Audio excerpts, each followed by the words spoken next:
Order! Order.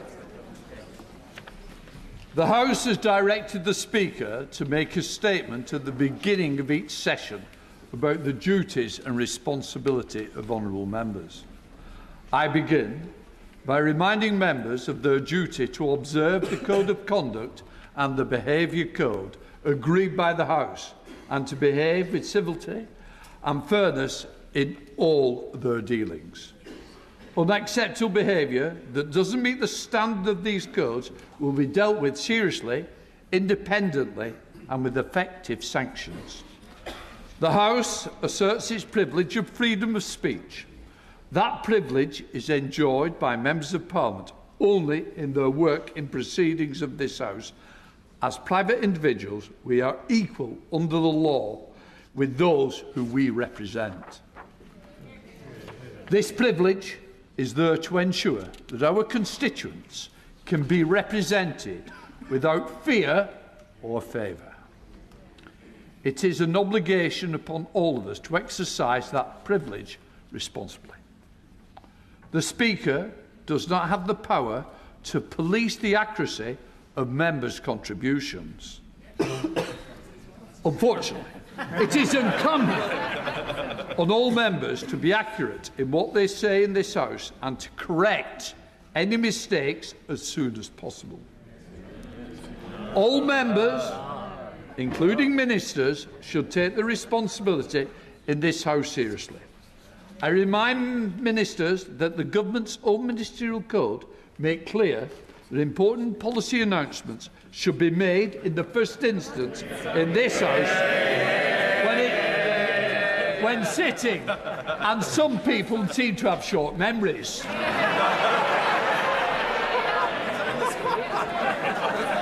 Both front and back benches must also adhere to the courtesies of this House.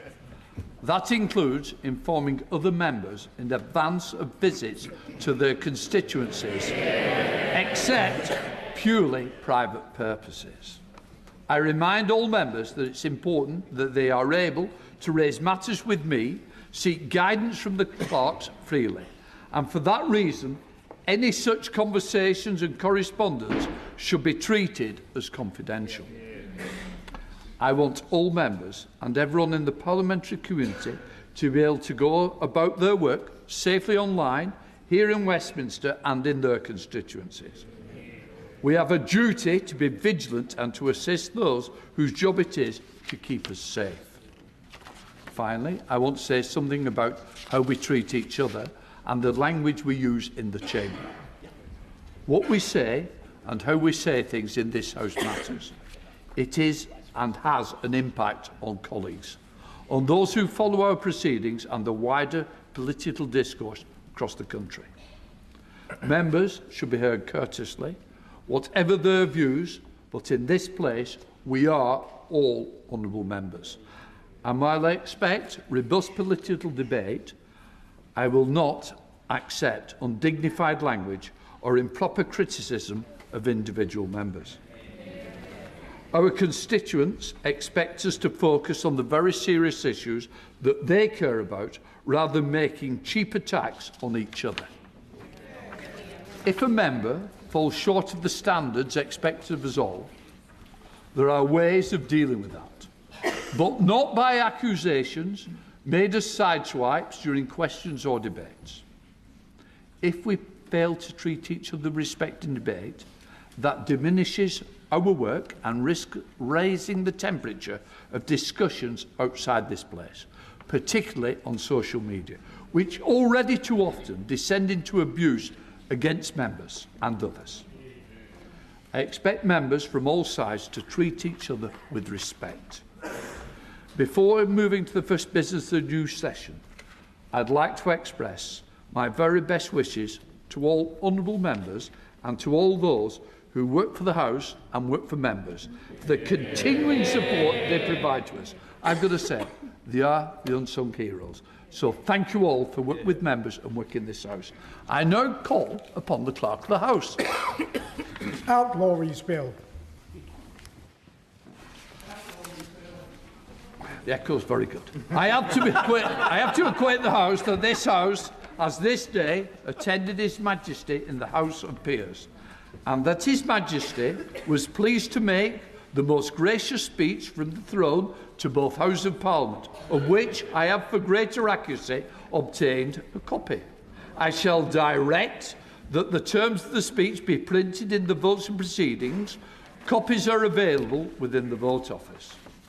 Before I call the mover and the seconder, I want to announce the proposed pattern of the debate during the remaining days of the Loyal Address.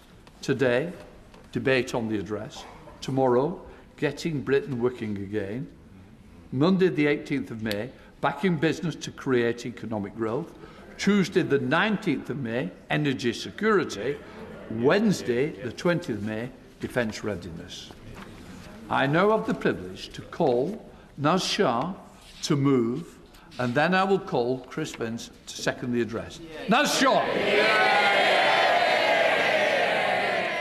I beg to move that a humble address be presented to His Majesty as follows.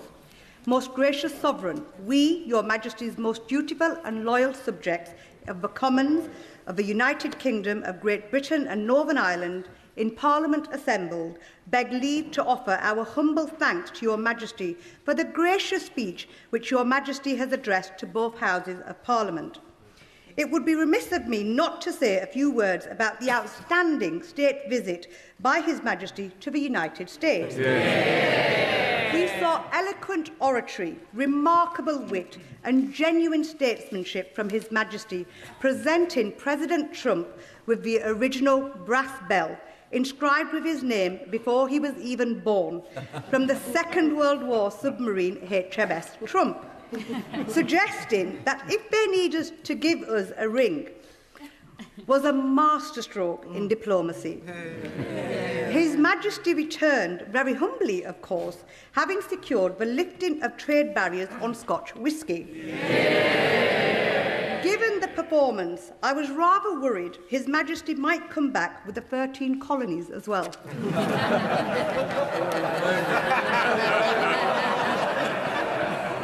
It is a huge honour for me and my constituents of Bradford West to move the Loyal Address.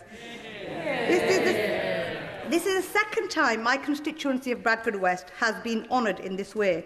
In 1959, the then member for Bradford West, Arthur Tiley, seconded the Loyal Address. When the Chief Whip called me about today, my first reaction, like many across this House, when the Chief called, is, uh-oh, what have I done? But then that uh-oh soon turned into, oh my days, no way, with the biggest smile